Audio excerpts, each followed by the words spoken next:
અમારી સૌરાષ્ટ્રની બહેનો જયારે જયા પાર્વતીનું વ્રત ઉજવે ને ત્યારે અમારે શિવાલય એવી હોપારી આવે, આંબલિયાની બાજુમાં સોપારી મૂકી તો આંબલિયો મોટો લાગે એવી ઝીણી ઝીણી હોપારી. જે મારી દીકરીઓ ભગવાન શિવજીને ઝીણી ઝીણી સોપારી અર્પણ કરે તેને પતિ કેવો મળે? હું નથી બોલ્યો, તમે બોલ્યા ભાઈ.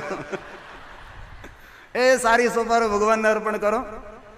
અને કોઈ કોઈ બહેનો અમારે, કારણ કે શિવાલય છે, અમને અનુભવ છે બધું, કારણ કે ઉછેરો મારો શિવાલયમાં થયો છે.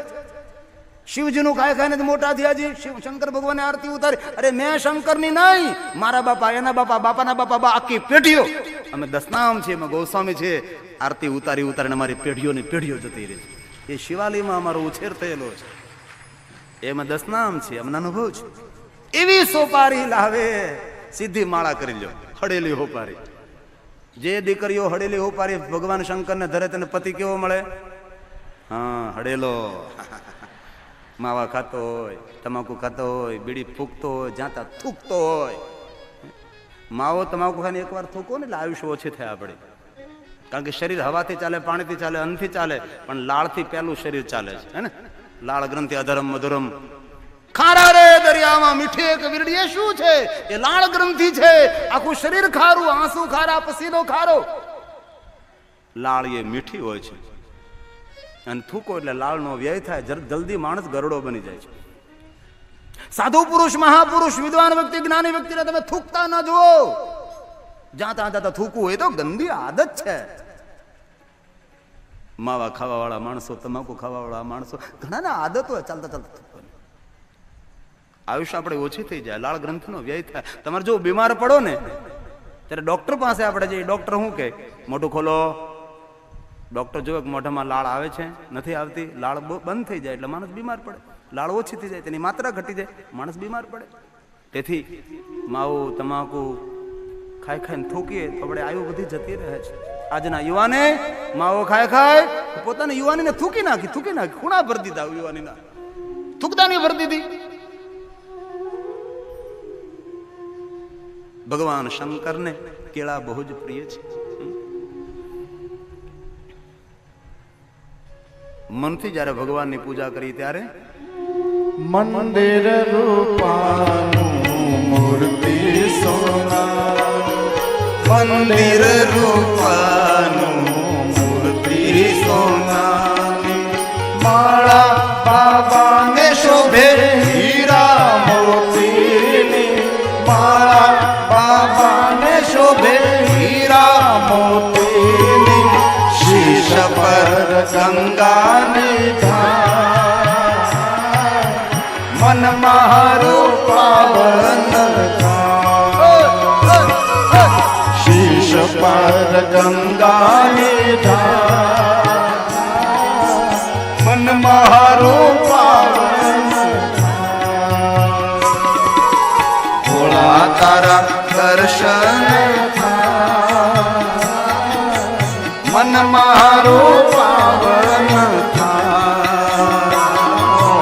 ભોળા તારા દર્શન મન મારું પાવન કહે છે, હે મહાત્માઓ, લિંગોત્પત્તિ શ્રુતા શુભા, શ્રુત્વા એસા પ્રભાવ અને દુઃખ નાશો ભવેદ્ય. જે માનવ લિંગ પુરાણની કથા સાંભળે છે, લિંગ પ્રાગટ્યની કથા સાંભળે છે, તે માનવને સર્વ દુઃખોમાંથી મુક્તિની પ્રાપ્તિ થશે. સાંભળવા માત્રથી. સ્વયંભૂ શિવલિંગનો મહિમા ગાયો છે. ધરતીમાંથી, પૃથ્વીમાંથી આપમેળે જે શિવલિંગ પ્રગટ થાય તેને સ્વયંભૂ શિવલિંગ કહેવાય છે. સ્વયંભૂ શિવલિંગની પૂજા કોઈ પણ દિશામાં બેસીને કરી શકાય છે ભાઈ. દિશા સાથે કોઈ ભેદ નથી. સ્થાપિત લિંગ બ્રાહ્મણો દ્વારા, સાધુ સંતો દ્વારા, મહાપુરુષો, રાજાઓ, સતીનારીઓ દ્વારા જે શિવલિંગની પ્રતિષ્ઠા કરવામાં આવે તેને સ્થાપિત લિંગ કહેવાય છે.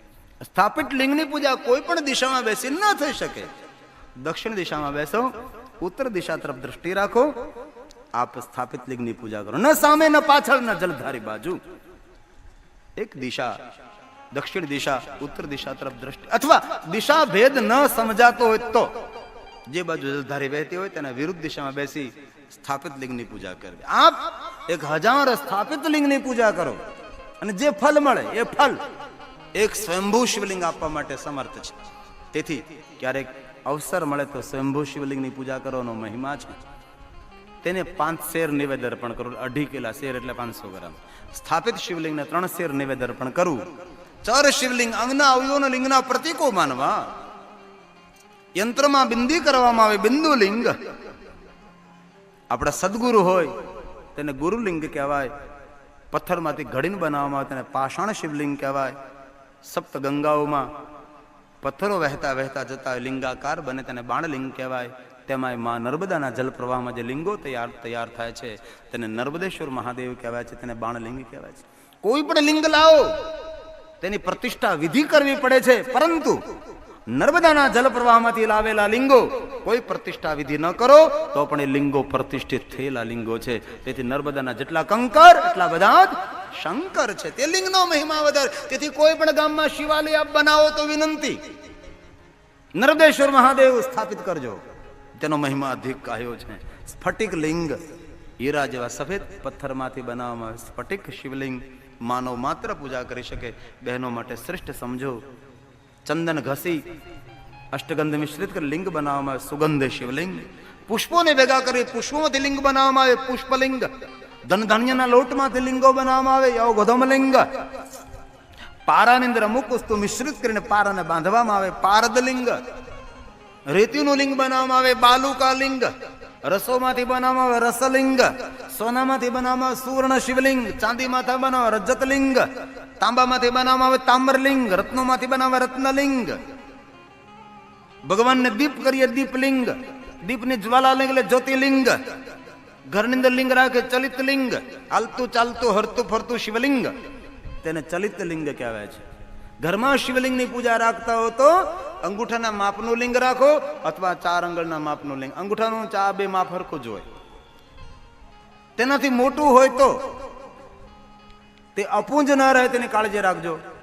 કોઈ બહાર ગામ જાઓ તો તે શિવલિંગ કોઈને પૂજા માટે આપતા જાઓ અથવા બહાર સાથે લઈ જાઓ.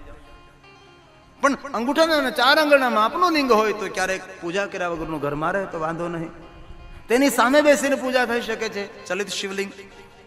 પ્રશ્ન ઉભો થાય ઘરમાં લિંગ રખાય આ રખાય શિવની પૂજા રખાય. કોઈ પણ માનવ પોતાના ઘરની અંદર પણ પવિત્ર જગ્યા હોય તે જે રૂમ આપણો સુવાનો હોય તે રૂમમાં શિવની પૂજા ન રખાય. કોઈ સારી જગ્યા પવિત્ર જગ્યા સ્થાન હોય, આપણા બ્રાહ્મણો એમ કે ભાઈ ઈશાન દિશામાં ભગવાનનું મંદિર રાખવું, તે સ્થાને શિવલિંગ પૂજા ઘરમાં રાખી શકાય છે. બાપા કરે પોતે કરે એનો છોકરાનો ભાઈ ભાઈ આ લિંગની પૂજા કરજો. શિવલિંગની પૂજા ઘરમાં રાખી શકાય છે. ચલિત લિંગ કહેવાય છે. આત્મલિંગનો મહિમા ગાયો, સૂક્ષ્મલિંગનો મહિમા ગાયો, સ્થૂલ શિવલિંગનો મહિમા ગાયો, અંતે પાર્થેશ્વર મહાદેવનો મહિમા ગાયો. માટીમાંથી જે લિંગો નિર્માણ થાય તેને પાર્થેશ્વર મહાદેવ કહેવાય છે. બ્રાહ્મણો શ્વેત માટીમાંથી લિંગ બનાવે, ક્ષત્રિય લાલ માટીમાંથી, વૈશ્ય પીળી માટીમાંથી, શૂદ્ર કાળી માટીમાંથી. રંગ કલરની ઊંડે નહીં ઉતરતા પવિત્ર જગ્યાએથી માટી લાવે, શુદ્ધ જલ મિશ્રિત કરી કચરા કકરાઓ સાફ કરી સુંદર લિંગ બનાવો, પીઠ બનાવો, તેને પાર્થેશ્વર મહાદેવ કહેવાય છે. જેટલા લિંગ તેટલી પીઠ બનાવવી પડે. ન બનાવી શકો તો એક લિંગ બનાવો, નીચે એક પીઠ બનાવો, બાજુમાં નાના લિંગો કરીને મૂકો, તેને મણિલિંગ તરીકે ઓળખવામાં આવે છે. એક લિંગથી લઈ કરોડો લિંગોની પૂજા પાર્થેશ્વર મહાદેવની થાય છે. તેથી મારા ભાઈઓ બહેનોને પ્રાર્થના, ક્યારેક અવસર મળે તો પાર્થેશ્વર મહાદેવની પૂજા કરજો. જેવી રીતે ઘરના આંગણે તમે સત્યનારાયણ ભગવાનની કથા કરો છો તે જ રીતે ઘરના આંગણે પાર્થેશ્વર મહાદેવની પૂજા કરી શકાય છે. 1 બ્રાહ્મણ, 3 બ્રાહ્મણ, 5 બ્રાહ્મણ, 7 બ્રાહ્મણ, 11 બ્રાહ્મણ, તમને જે ઠીક લાગે તે પ્રમાણે યથાશક્તિ યોગ્ય આંગણે બ્રાહ્મણને બોલાવી પાર્થેશ્વર મહાદેવ નિર્માણ કરો. સોમવાર હોય, ત્રિયોદશી હોય, મહાશિવરાત્રી હોય, પાર્થેશ્વર મહાદેવની પૂજા કરો. કોઈ પણ અટકેલા કામો હોય પૂર્ણ કરવા હોય તો પાર્થેશ્વર મહાદેવની પૂજાથી કાર્ય પૂર્ણ થાય છે. ઘર ઘરમાં સત્યનારાયણ ભગવાનની કથાઓ થવા લાગી છે, પણ હજી ઘર ઘરમાં પાર્થેશ્વર મહાદેવની પૂજા નથી થતી. તેથી આજે મોટી સંખ્યામાં બહેનો ભાઈઓ બેઠા છે. તેથી મારી વિનંતી સાધુ તરીકે કે સોમવાર હોય, ત્રયોદશી હોય અથવા દીકરા દીકરાનો કોઈ શુભ પ્રસંગ હોય એ પહેલા ઘરની અંદર પાર્થેશ્વર મહાદેવની પૂજાનો ઉત્સવ કરજો. 1, 2, 3, 5 બ્રાહ્મણોને બોલાવીને તમારા કુળના ગોર હોય, તમારી પરંપરામાં જે કર્મકાંડ જેને કર્યું હોય એવા પવિત્ર બ્રાહ્મણને બોલાય, પાર્થેશ્વર મહાદેવની પૂજા કરજો. તમારા બધા જ વિઘ્નો દૂર થશે, તમારા કાર્યો સફળ થશે. જે કોઈ નિત્ય પાર્થેશ્વર મહાદેવની પૂજા કરે છે ને તેનો કોઈ દી અપમૃત્યુ ન થાય, તેનો અકાળે મૃત્યુ ન થાય, તેની સર્વ કામનાઓની પૂર્તિ થાય છે.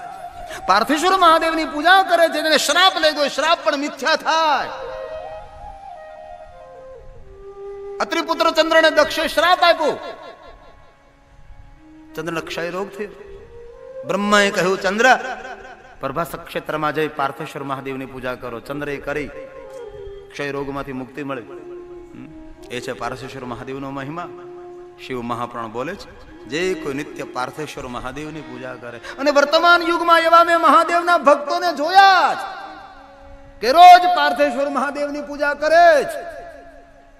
અરે બહાર ગામ જાય ને તો 2 જોડી કપડા તેના ઓછા લઈ જાય, પણ માટી સાથે લઈ જાય, પૂજાની સામગ્રી સાથે લઈ જાય. કોઈને ઘરે મહેમાન થયા હોય ને તો પણ સ્નાન કરી પવિત્ર જગ્યા ગોતી, થાળી પાટલો લઈ આવી, ભગવાન પાર્થેશ્વર મહાદેવને નિર્માણ કરે, ભગવાનનું આહવાન કરે, પૂજા કરે. આપણે કોઈના ઘરે મહેમાન થયા હોય ને કોઈના ઘરે આવી રીતે પાર્થેશ્વર મહાદેવની પૂજા કરીએ આપણે, તો એ ઘરના સભ્યો જો સારા ડાયા માણસો હોય ને તો ખૂબ રાજી થાય. એવું માને કે આજે અમારા ભાગ્ય, અહો ભાગ્ય છે કે આપ જેવા શિવ ભક્ત અમારા ઘરે આવ્યા, અમારા આંગણે પાર્થેશ્વર મહાદેવની પૂજા થઈ. આવું કરે છે, મેં જોયા છે આવા માણસોને, બહુ જોયા છે શિવ ભક્તો મેં. સદ્યો દુઃખ સે શમનમ, બધા જ દુઃખો તેના શાંત થાય પાર્થેશ્વર મહાદેવની